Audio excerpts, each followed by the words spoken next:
হাঁসুলি বাঁকে কাহার পাড়ায় শনশনে রাত্রিতে গোলমাল চিরকাল ওঠে। এই সময় পুরনো ঝগড়া নতুন করে বাঁধে, সকলে ঘুমোয়। সেই সময় কেউ ঘুম ভেঙে বাইরে এসে নিস্তব্ধ অন্ধকারের মধ্যে স্বাদ মিটিয়ে গাল দিতে আরম্ভ করে। যদি প্রতিপক্ষটিও সেই সময় জেগে ওঠে দৈবক্রমে, তবে লেগে যায় চুলোচুলি। তাছাড়া হঠাৎ লোকের সারায় গোলমাল ওঠে কাহার পাড়ায়। জাঙ্গলের চন্দনপুরের ছোকরারা সেই সময় সিজ দেয়, সিটি দেয়, উঠোনে টুপ টুপ করে ঢেলা ছুঁড়ে ইশারা জানায় কাহার বাউরির আলাপি মেয়েদের। মায়েরা, পিসিরা, মাসিরা, শাশুড়িরা শুনতে পেলে গোল হয় না। বাপেরাও বড় কিছু বলে না, কিন্তু ননদ কি স্বামী কি ভাই শুনলে গোলমাল বাঁধবেই। চোর কাহার পাড়াতে আসে না, এসে নেবে কি? তাছাড়া কাকের মাংস কাক খায় না। কাহারেরা একদিন নিজেরাই চোর ছিল, আজ চুরি ছাড়লেও চোর নাম আছে, চুরির হদিশও ভুলে যায় নাই। বনোয়ারি কান পেতে শুনতে চেষ্টা করলে গোলমালের মধ্যে কার কার রজ অর্থাৎ আওয়াজ শোনা যাচ্ছে। হাঁসুলি বাঁকের এই একটি মজা আছে। কোপায়ের ধারের বাঁশ বনে ধাক্কা খেয়ে বাঁশবাদীর কাহার পাড়ার চেঁচামেচি স্পষ্ট হয়ে ফিরে আসে। গলা শোনা যাচ্ছে নসুবালার। ওহ, পুরুষের মেয়েলি ঢং হলে সে পুরুষ ঝগড়ায় মেয়ের বাড়া হয়ে ওঠে। নসুকে নিয়ে আর পারা গেল না। হুঙ্কার দিচ্ছে করালি। তারস্বরে মেয়ে গলায় চিৎকার করছে কে? ওগো, ওকে করো গো, বাঁচাও গো। নিশ্চয়ই মারপিট করছে করালি। কাকে? সুচাঁদ পিসিকে। পাখির সঙ্গে বিয়ে হওয়া সত্ত্বেও করালিকে ভালো চোখে দেখে না, কিন্তু সুচাঁদের গলা। হাঁড়ির ভেতর মুখ ভরে মেয়েতে কথা বললে যেমন আওয়াজ বের হয় তেমনই। এ তো সে গলা নয়। তবে পাখিকে ঠেঙাচ্ছে নাকি? কিছু বিশ্বাস নেই করালিকে। আর্তনাদ কিন্তু ক্রমশই বাড়ছে। হাঁসুলি বাঁকের চারিদিকে বাঁশবন, অরণ্যের অর্থাৎ অরণ্যের মতো। সেখান ডাল পড়লে ঢেঁকি না হোক, পাতা পড়লে কুলো না হোক, লড়াই লাগলে টুঁটি ছেঁড়াছেঁড়ি হয়। অরণ্যে বাঘ ভালুকে আপন এলাকা থেকে চেঁচায়। কাহার পাড়ায় আপন আপন অঙ্গন থেকে গাল পাড়ে। তারপর এক সময় লাগে হাতাহাতি। তখন এ ওর টুঁটি টিপে ধরে, ও এর টুঁটি ধরতে চেষ্টা করে। এদের যে মাতব্বর, মরণ তারই। মরণ বনোয়ারির, ছুটল বনোয়ারি। করালি বটে। করালি নির্মমভাবে প্রহার করছে রুগ্ন নয়নকে। চারিপাশে মেয়েরা দাঁড়িয়ে গিয়েছে। নসুবালা হাতে তালি দিয়ে বলছে, লাক ছিঁড়ে দে, লাক ছিঁড়ে দে ছুঁচো কুকুরের। সুচাঁদের দৃষ্টি বিস্ফারিত হয়ে উঠেছে। এই দৃষ্টিতেই কাহারদের মেয়েরা পুরুষদের লড়াই দেখে চিরকাল। সুচাঁদের দৃষ্টির মধ্যে খানিকটা ভয়ের আভাস দেখা দিয়েছে। সুচাঁদ এই গল্প চিরদিন করবে। ঠিক এমনই দৃষ্টি তখন মাথা থেকে ফুটে উঠবে চোখে। বললে, বাবারে, সে কি লড়ন, সে যেন মহামারণ। করালির সে কি মূর্তি। সম্ভবত মনে মনে সে ভয় পায়। করালি যদি তাকে এমনি করে মারে। বসন চেষ্টা করে করালিকে ছাড়াতে। উঠে এসো করালি, ছেড়ে দাও, ছেড়ে দাও। ওগা মানুষ নয়ন, করালি, করালি। পাখি ফোঁস ফোঁস করে কাঁদছে। আর্ত চিৎকার করছে নয়নের মা। সে পড়ে আছে উঠানের উপরে। মাথার চুল খুলে গিয়েছে, রঙের কাপড় খসে গিয়েছে, বুকে পিঠের ধুলোর চিহ্ন। কেরোসিনের ডিবের লালচে আলোয় তাকে মনে হচ্ছে রাস্তার পাগলির মতো। হারামজাদা নিশ্চয়ই তাকেও মেরেছে, ঠেলে মাটিতে ফেলে দিয়েছে, এতে আর সন্দেহ নাই। কি নিষ্ঠুর, কি দুর্দান্ত। বনোয়ারি গিয়ে করালির ঘাড়ে হাত দিয়ে ধরে দাঁতে দাঁত টিপে বললে, ছেড়ে দে। বনোয়ারির গলার আওয়াজের মধ্যেও বনোয়ারি আছে। চমকে মুখ তুলে তাকালে করালি। ছেড়ে দে। ছেড়ে দিয়ে উঠে দাঁড়িয়েও করালি বললে, ছেড়ে দেবো? ওকে আমি মেরে ফেলবো। মেরে ফেলবি? নসু হাত পা নেড়ে অঙ্গ দুলিয়ে বলে উঠল, ফেলাবে না?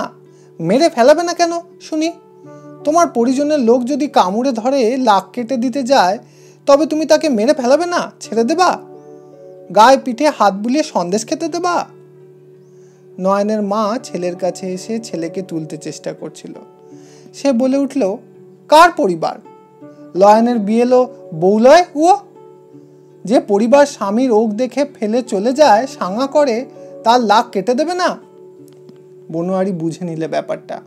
পাখি এসে সামনে দাঁড়িয়ে আরো পরিষ্কার করে বুঝিয়ে দিলে ব্যাপারটা। সে নিজের নাকটা দেখিয়ে বললে, দেখো। নসুবালা একজনের হাত থেকে কেরোসিনের ডিবেটা প্রায় কেড়ে নিয়ে পাখির নাকের সামনে ধরে বললে, বলো, চোখ তো আছে, মাতব্বর মানুষ, বিচারও আছে, বলি একবার দেখো, লাকে কামড়ে কি করেছে দেখো। সব পুত থাকতে লাতির মাথায় হাত, হাত গেল, আঙুল গেল, পিঠ গেল, কাঁধ গেল, গিয়ে লাকে কামড়। সত্যি নাকে দাঁতের দাগের ঘের জুড়ে লালচে রক্তাভ দাগ হয়ে গিয়েছে। নয়নের দিকে তাকালে বনোয়ারি। হাঁপানির রুগী বেচারা, নির্জীবের মতো পড়ে আছে। যে শাসন তার হয়েছে তার উপর শাসনের আর উপায় নাই। তাছাড়া নয়নের উপর যে আঘাত দিয়েছে তার জন্য বনোয়ারির মনে যে অন্যায় বোধটুকু খচখচ করছিল, সেটাও এই সুযোগে বড় হয়ে উঠল। সে কিছুতেই মানতে পারলে না শাসনটা ন্যায্য শাসন হয়েছে। বনোয়ারি বললে, বুঝলাম, সব বুঝলাম, কিন্তু তবু অন্যায় হয়েছে, নিশ্চয়ই অন্যায় হয়েছে। ওগা মানুষটা যদি মরে যেত। মুখ একে বাক্য আর ঠাঁই একে মার, পিতিপুরুষ বলে যেয়েছেনই এই কথা।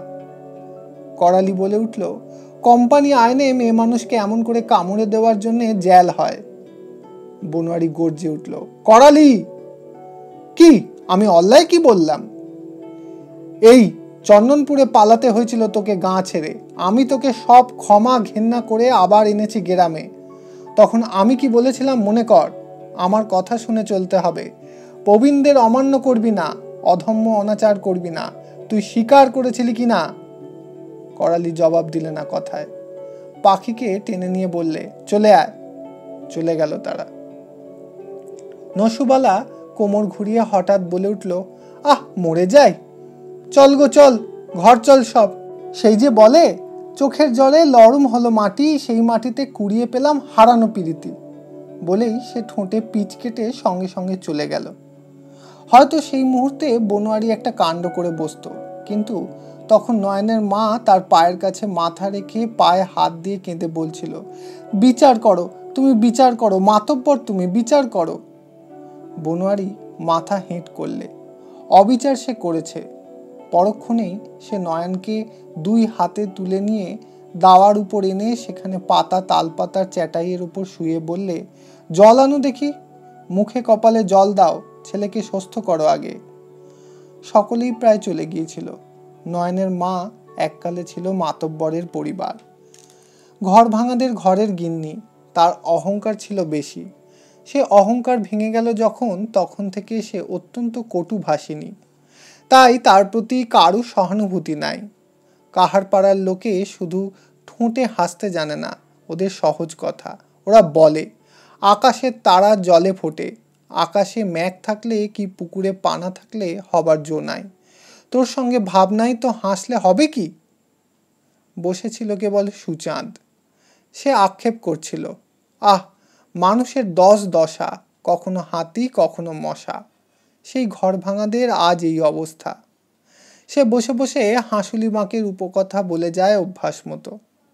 ঘর ভাঙাদের পবন পেতাব, জাঙলের চৌধুরীরা বাবা ঠাকুরের কৃপায় যখনে যখের ডিঙির ধনে বড় লোক, সাহেবডাঙ্গার নীলকুঠির সাহেবদের বাগ বাগিচা, ক্ষেত খামার, জমিদারের মালিক, সেই চৌধুরীদের জোরদার, পেধান জোরদার ঘর ভাঙারা। নয়নের কর্তা বাবার গলার হাঁকার কি, মোচের বেক্কম কি, আঙা চোখের তারার ঘুরুন কি। বাবা আজ নয়নের বউকে কেড়ে নিয়ে তোমরা দিলে করালিকে। সেকালে চৌধুরী বাবুর ছেলের কামরায় নয়নের বাবা দিয়ে আসতো কাহার পাড়ার বউ বিটি।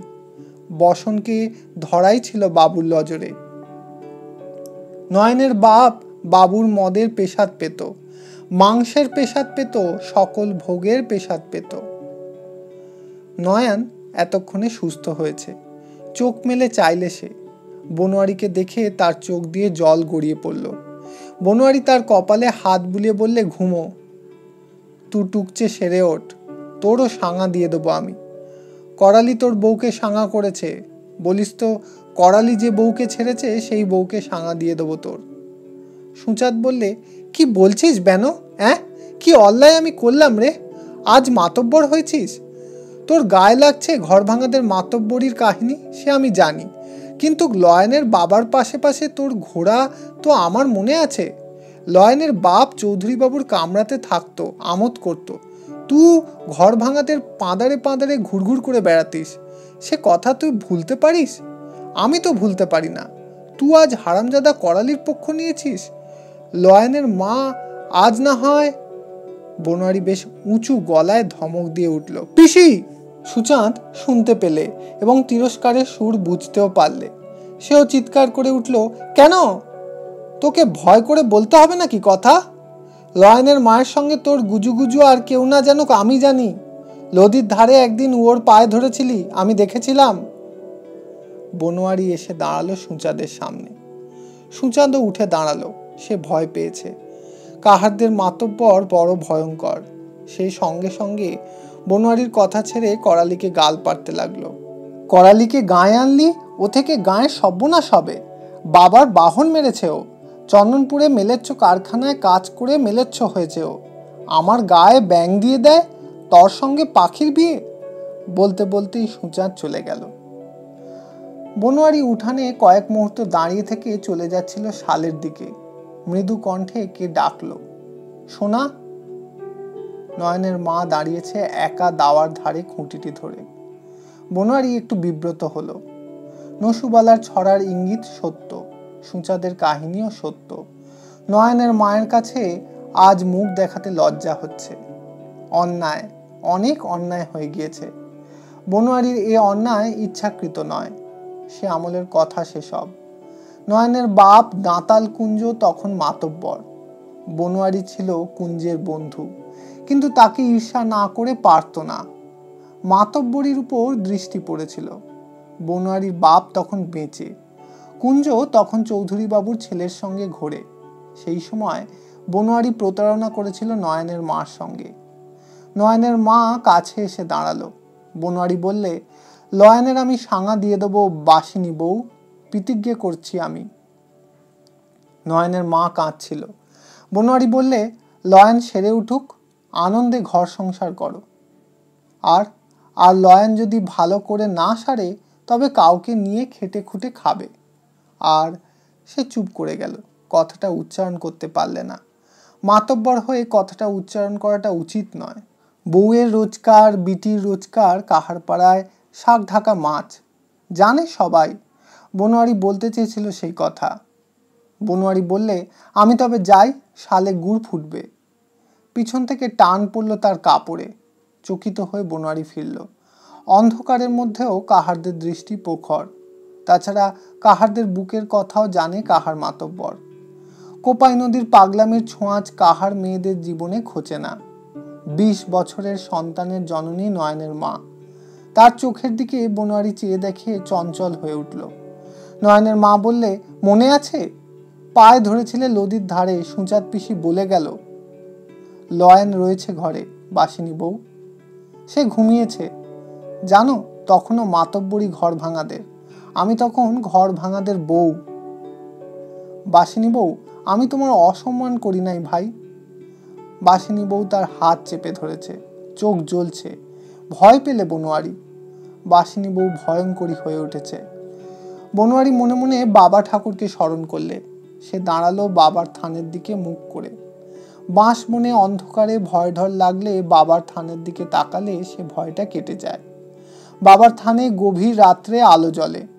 সুচাঁদ পিসি বলে, আমার বাবার বাবা দেখেছেন, ঘর ভাঙাদের কর্তা দেখেছেন। অমাবস্যার এতে বাবার থানে আলোয় আলোকিন্নি। সেই জন্যই কাহার পাড়ার প্রতি ঘর ওই বাবার থানে প্রতি অমাবস্যায় একটি করে প্রদীপ জ্বেলে দিয়ে আসে। বাবার থানে অমাবস্যায় পিদিম দিলে বাবা তার মঙ্গল করেন। তার ঘরে নিত্যি সন্ধ্যেতে আলো জ্বলবে। গভীর অরণ্যে তেপান্তরে পথ হারালে পথ খুঁজে পাবে। ওই আলো কাহারদের চোখে ফুটে উঠবে। জমপুরিতে অন্ধকারে থাকতে হবে না। বাবার থানে যতগুলি পিদিম দেবো, সেখানে ততগুলি পাবে। তবে এরা কাপড়ে পাপের কথা মনে ভাবতে ভাবতে পিদিম দিলে তার ফল আগড়া ধানের মতো। খোসার মধ্যে শাঁস থাকে না, তুষের মধ্যে চাল থাকে না। তেলকালির দাগ ধরা মাটি ডেলুই অর্থাৎ প্রদীপ শুকনো আতপোড়া সলতে নিয়ে পড়ে থাকে, পিদিম শীষ জ্বলে না। বনোয়ারি একটু আগে বাবার থানে গড়াগড়ি দিয়ে এসেছে, মানত করে এসেছে, বলে এসেছে যে পাপ সে করেছে তার প্রায়শ্চিত্ত করবে। সে মাতব্বর, রাজার পাপে রাজ্য নাশ, মণ্ডলের পাপে গেরাম নাশ, কর্তার পাপে গেরস্থ ছাড়খাড়, পিতের অর্থাৎ পিতার পাপে পুত্রের দণ্ড। সে মাতব্বর হয়ে গেরামে সর্বনাশ ডেকে আনবে না। বাবার কাছে তবু সে বলেছে কালো শশীর কথা, আর তার সঙ্গে রঙের খেলার অনুমতি অর্থাৎ অনুমতি চেয়েছে, কিন্তু আর না। তাছাড়া লোকসমাজে নিন্দে হয়, চিলোকে অর্থাৎ স্ত্রীলোকেরা হাসাহাসি, পুরুষে করে কানাকানি, উঁচু মাথা হেঁট হয়, মাতব্বরীর আসন করে টলমল। শেষ পর্যন্ত মা বসুন্ধরা ফেটে গিয়ে সে আসন গেরাস করেন। সে বাবার থানের দিকে চেয়ে বাবাকে মনে মনে ডাকলে সত্যি আলো চমকে উঠল। বাবার থানে নয়, আকাশে চমকে উঠল দুজনেই। কখন আকাশ ঘিরে মেঘ জমে উঠেছে। বিদ্যুৎ দিলে এই প্রথম। মেঘ ডেকে উঠল গুড়গুড় করে। বনোয়ারি এবার ভয়ে চমকে উঠল। বাবার থানের আলো আকাশে বিদ্যুৎ হয়ে লল পাচ্ছে অর্থাৎ চমকাচ্ছে। বাবার হাঁক আকাশে আকাশে বেজে উঠেছে, কিন্তু পর মুহূর্তে সামলে নিলে নিজেকে। ওদিক থেকে কে হাঁকছে, মুরব্বি মুরব্বি। সঙ্গে সঙ্গে মনে পড়ল শালে কড়াইয়ে গুড় ফুটছে, জল পড়লে সব খারাপ হবে। সে ছুটল। নয়নের মা সেই দুর্যোগ ভরা আকাশের দিকে স্থির দৃষ্টিতে চেয়ে চিৎকার করে উঠল হঠাৎ, বাহনের মাথায় চেপে নাচে বাবা, নক নক করুক তোমার বাহনের জীব, হে বাবা হে বাবা। বনোয়ারিও মনে মনে বলছিল, হে বাবা হে দয়াময়, খুব রক্ষে করেছো বাবা, খুব রক্ষে করেছো। শালে তখনই হুড়োহুড়ি পড়ে গিয়েছে। উপরের ছাউনিতে খড় দিতে হবে। হেদমণ্ডল খুব হাঁকডাক করছেন। অতনার বেটা লটবর উঠেছে ছাউনির উপর। মধ্যে মাঝে বাবা কালারুদ্রের নাম নিচ্ছে, শিব হে, জয় বাবা কালারুদ্র, ত্রিশূলের খোঁচায় ম্যাগ উড়িয়ে দাও বাবা, জল হলে গুড় মাটি হবে বাবা, আমের মুকুল যাবে বাবা, ফাগুনের জল আগুন, ম্যাগ উড়িয়ে দাও, এবার গাজনে আধমন গুড়ের শরবত মানত রইল, জয় বাবা কালারুদ্র, গাজনে এবার 5 পো তিল তেলের পিদিম দেবো বাবা, শিব হে, খাস আমের গুটি তোমার ভোগে দেবো বাবা। বনোয়ারি আকাশের দিকে চেয়ে দেখছিল স্থির দৃষ্টিতে। বিদ্যুতের আলোয় সে দেখছিল মেঘ যেন কড়াইয়ের ফুটন্ত গুড়ের মতোই উতলাচ্ছে। সাদা কালোয় ফুলে ফেঁপে ছড়িয়ে পড়েছে ক্রমশ দিকে দিকে। জল অনিবার্য। সকালের মেঘ ডাকলে নামে না, কিন্তু অকালের মেঘ নামবেই। বর্ষণের কাল আষাঢ় শ্রাবণ ভাদ্র আশ্বিন, বাকি সকল মাস অকাল। বর্ষার সময় মেঘ ডাকলেও অনেক সময় বৃষ্টি নামে না। এ মেঘ অকাল মেঘ, বিশেষ মাঘ ফাগুনের মেঘ, সারা দিয়েই অঙ্গ নাড়া দিয়ে ঝরবেই। ফাগুনের জল আগুন, আমের পক্ষে তো নির্ঘাত আগুন, সমস্ত মুকুলে ঝাঁই লেগে যাবে, আম হবে না। আহ, আমে দেখে ধান, আম না হলে ধানও হবে না। তবে বৃষ্টি হলে সাহেবডাঙ্গার কাজ লাগবে, কাঁকড় মাটি ভিজে নরম হবে, জমি তৈরির একটা বাত অর্থাৎ সময় পাবে। সাহেবডাঙ্গায় জমি অনেকটা পেয়েছে বনোয়ারি। নামলো বৃষ্টি ঝমঝম করে। বাবা কালারুদ্র কান দিলেন না ওদের প্রার্থনায়। রতন তার মুনিব হেদমণ্ডল মহাশয়কে বললে, মুনিব মশাই, আধমন গুড়ের মানতে বাবার মন উঠল না, 1 মন মানত করেন। হেদমণ্ডল পুরনো কালের লোক, কিন্তু তিনি কাহার নন। জলের ছিটে থেকে বাঁচার জন্য বুড়ো বটগাছটার কাণ্ডের গা ঘেঁষে দাঁড়িয়ে হুঁকো টানতে টানতে বললেন, ভাগ বেটা কাহার কোথাকার, মানত করলে জল থামে? তবে গুড়টা মাটি হবেন মশাই। গাছের কাণ্ড বেয়ে কয়েকটা মোটা ফোঁটা জল মণ্ডল মহাশয়ের কলকের উপর পড়ে ফ্যাঁস শব্দ করে কলকেটা নিভিয়ে দিলে। মণ্ডল মশাই ক্রুদ্ধ দৃষ্টিতে উপরের দিকে তাকালেন। অহ! রতন বললে, মুনিব মশাই, নিকুচি করেছে বেটা কাহারদের। মুনিব মশাই, মুনিব মশাই। হুঁকোটা ফেলে দিয়ে হেদমণ্ডল খপ করে ধরলেন রতনের মাথার চুল, দমাদম কষিয়ে দিলেন কয়েকটা কিল। ছাড়া পেয়েই রতন বললে, দেন কলকেটা খসিয়ে দেন, আগুন করে দিই। ওদিকে শালের কড়াইয়ের পাশে বনোয়ারি অসহায়ের মতো দাঁড়িয়ে আছে। কড়াইয়ের ফুটন্ত রসে ও তালপাতার ছাউনি ভেদ করে জল পড়ছে। আহ, এমন যত্ন করে গুড় তুলেছিল সে, সব মাটি হয়ে গেল। গন্ধ হবে, স্বাদ নষ্ট হবে, হায় হায় হায়। পানু দূরে গাছের তলায় জল বাঁচিয়ে বসে কয়েকজন অন্তরঙ্গের সঙ্গে এরই মধ্যে সরস রসিকতার মজলিস জমিয়ে তুলেছে। রসটা জমিয়ে তুলেছে সে হেদমণ্ডলের গুড় নষ্ট হওয়ার আনন্দ অনুভব করে। বেশ হচ্ছে, আচ্ছা হচ্ছে, লাগাও বাবা লাগাও ঝমঝম। যাক বেটার গুড় খারাপ হয়ে, ভারী বজ্জাত বেটা, মা দুর্গার অসুর। হঠাৎ সেখানে এসে বসলো মাতলা, তার সঙ্গে এলো প্রহ্লাদ। জলে তাদের সর্বাঙ্গ ভিজে গিয়েছে। প্রহ্লাদ বসেই বিনা ভূমিকায় বললে, পানা তুই কিন্তু সাবধান। কেনে কেনে? বনোয়ারি এতক্ষণ কোথায় গিয়েছিল জানিস? কোথা? আটপৌরে পাড়ায় ঘেঁটুর গান শুনতে। মুখ শুকিয়ে গেল প্রাণকৃষ্ণের। বনোয়ারির প্রতিহিংসা বড় ভীষণ। মাতব্বর রাগে না তো রাগে না, রাগলে কিন্তু রক্ষে নাই। প্রহ্লাদ বললে, ওদের ঘেঁটু গাল এবার তুই করেছিস আমি জানি। পানু এতক্ষণ নিজেকে সামলে নিয়েছিল। এবার সে তার স্বভাবগত চাতুর্যের সঙ্গে বলে উঠল, মাইরি না, মাইরি বলছি, ছেলের দিব্যি করে বলতে পারি, কিছুই জানি না আমি। তারপর সে বিপুল বিস্ময়ের সঙ্গে প্রশ্ন করলে, আটপৌরেওয়ালারা এবার নতুন গান বেঁধেছে নাকি ঘেঁটুতে? কি গান? মজার গান নাকি? বলে সে অকারণে হি হি করে হাসতে লাগলো। প্রহ্লাদ বলল, বুঝবি, এইবার বুঝবি, মুরব্বির সঙ্গে কালো শশীকে জড়িয়ে গান, ঠেলা বুঝবি এইবার। পানু বললে, মুরব্বির সঙ্গে কালো শশীকে জড়িয়ে? তাহলে নিশ্চয়ই ওই করালিদের কাণ্ড, ওই নসুবালা হারামজাদি। কে রে? কে? কি কাণ্ড করালির? বলতে বলতে পিছন থেকে এসে দাঁড়ালো কে একজন। লোকটার গায়ে একটা আলখাল্লা, মাথায় প্রকাণ্ড একটা বোঝা, মুখটাও দেখা যাচ্ছে না, শুধু গলার আওয়াজে বোঝা গেল সে করালি। মাথায় ওটা কি? প্রহ্লাদ প্রশ্ন করলে, করালির মাথায় কি রে? তেরপল গো কাকা। তেরপল? হ্যাঁ, স্টেশন থেকে এনেছিলাম একটা, তা জল দেখে মনে হলো তোমাদের গুড় নষ্ট হবে, তাই নিয়ে এলাম, দাও চাপিয়ে চালের উপর, এক ফোঁটা জল পড়বে না। একটা তেরপলের জামা গায়ে দিয়ে সে তেরপলটা মাথায় বয়ে এনেছে। অদ্ভুত লাগছে ওকে, ঠিক সাহেবের মতো। প্রহ্লাদ লাফিয়ে উঠল, বনোয়ারি বেনো। করালিকে প্রায় টানতে টানতে সে নিয়ে গেল শালের উনুনের কাছে।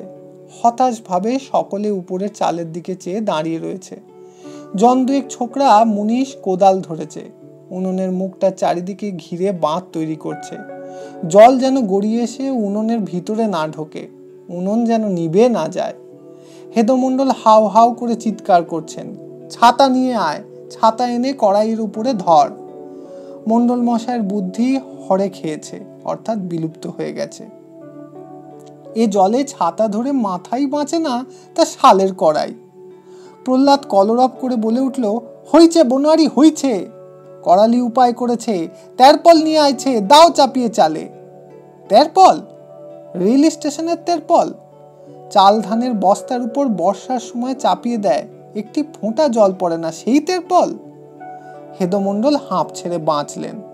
তার আর তর্স হইছে না। দে দে চাপিয়ে দে, ওঠ, উঠে পড়। বনোয়ারি একটা দীর্ঘ নিঃশ্বাস ফেললে, তা ভালোই হয়েছে, হ্যাঁ ভালোই হয়েছে, দে তা চাপিয়ে দে। করালি বললে, তোমার জিম্বায় রইল কিন্তু মুরব্বি, তুমি আইছো বলেই আনলাম আমি, লইলে লাখ টাকা দিলে দিতাম না আমি, তা সে আজাই হোক আর রুজিই হোক। হ্যাঁ। হেদমণ্ডল কথাটা শুনে হেসে তার দিকে তাকিয়ে বললেন, বলিহারি রে বলিহারি, খুব বলছিস যে, হ্যাঁ? আবার একটু হেসে বনোয়ারির দিকে তাকিয়ে মণ্ডল বললেন, তা বাহাদুর বলতে হবে বেটাকে, হ্যাঁ বেটা খুব বাহাদুর। করালির ভুরু দুটো কুঁচকে উঠল।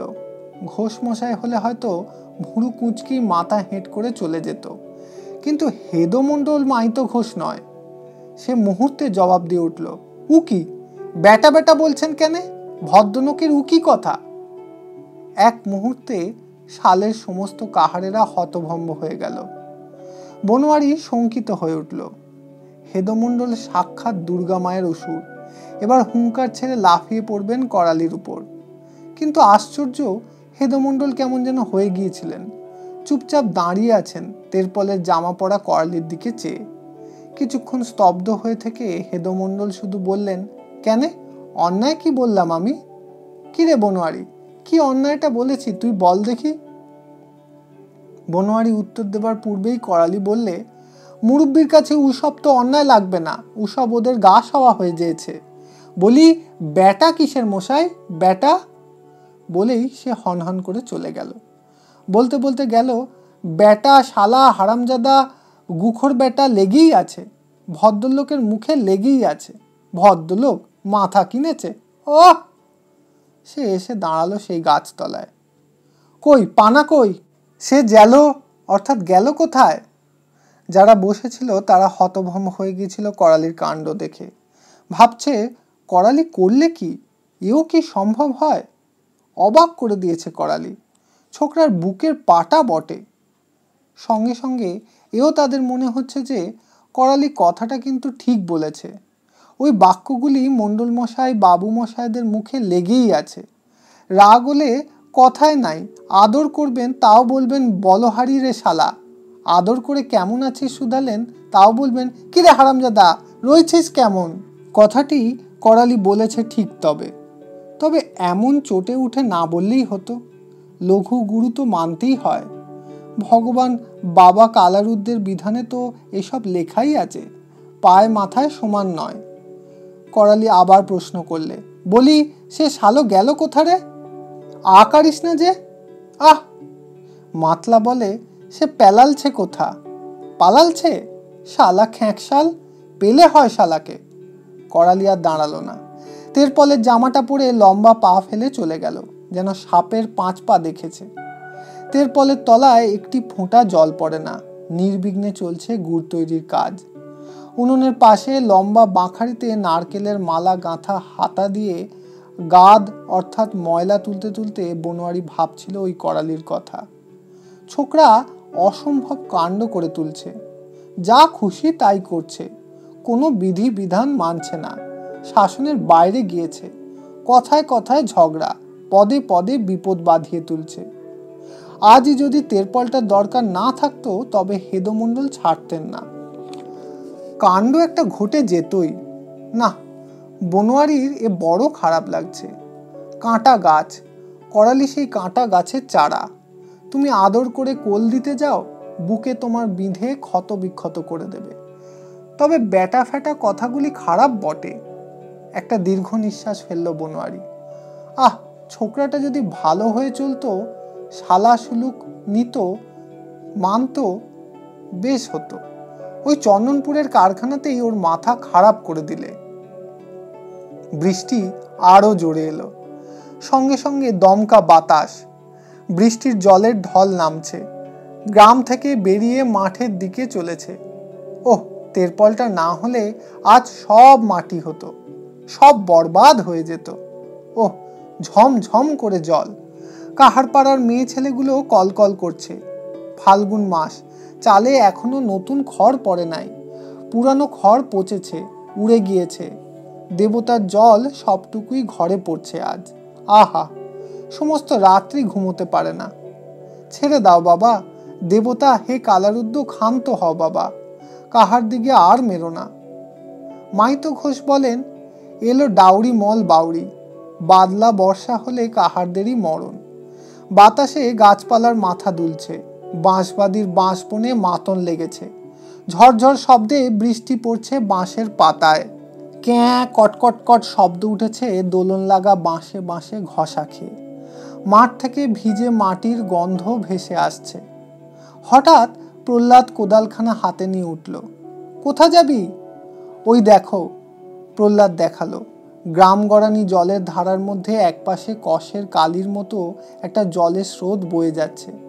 সার সার ডোবা ভেসেছে। সার ধোয়া জলের ওই রং, ওই ধারা কিছুতেই জলের সঙ্গে গুলে এক হয়ে যাবে না, এক পাশ ধরে চলবে। আর ওতে পা দাও, দেখবে ফুটন্ত জলের মতো গরম। পাশে মাটি রঙের জলে পা দাও, দেখবে ঠান্ডা। প্রহ্লাদ বললে, আমার আউশের ভুঁইখানা ছামনেই, দি কেটে ঢুকিয়ে, একবারে জমির সালসা। দে, ঘুরিয়ে দে। বনোয়ারির জমি দূরে, আর সাহেবডাঙ্গায় কোদাল চলবে এইবার। ওহ, বুনো শুয়োরগুলো চিৎকার করছে সাহেবডাঙ্গায়। বেটারা ভিজে মাটি খুঁড়ে কন্দ খেতে বেরিয়েছে। সাহেবডাঙ্গায় মাটি নরম হয়েছে। ইতি হাঁসুলি বাঁকের উপকথার দ্বিতীয় পর্বের 6ষ্ঠ অধ্যায় সমাপ্ত হলো। ধন্যবাদ।